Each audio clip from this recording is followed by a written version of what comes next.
আর কায়িক শ্রম নয়, এই ক্ষেতে কৃষিকাজ চালায় একটি স্বনিয়ন্ত্রিত ট্র্যাক্টর। স্বশিক্ষিত এই ট্র্যাক্টরটি কৃষকের কাজ অর্ধেক করে দিয়েছে।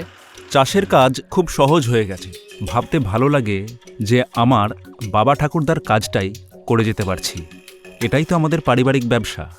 আর এখন আমি সেটিকেই আরও এগিয়ে নিয়ে যাচ্ছি সঠিক প্রযুক্তি ও নতুন কায়দায়। বীজ পোঁতা, সার দেওয়া, ফসল ফলানো, এই ট্র্যাক্টরটি সবই নিজে নিজে করে। স্ক্রিনে একটি ট্যাপ করলেই এটি তুলে নেবে সারি সারি আলু। একটি স্টিয়ারিং মোটর, স্যাটেলাইট সিগন্যাল আর এআই সফটওয়্যার এটিকে নিখুঁতভাবে চালনা করে।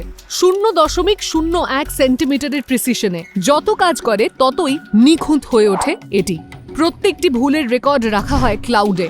এক সফটওয়্যার কোম্পানি সেই ডেটা বিশ্লেষণ করে মেশিনে আপডেট পাঠায়। ফসল সোজা লাইন বরাবর পোঁতা হলে কৃষিকর্মীদের কাজ করতে সুবিধা হয়, হাওয়া চলাচল ভালো হয়, ফসলের রোগ কমে, কীটনাশকের ব্যবহারও কমে, আমাদের অনেক রকমের সুবিধাও হয়।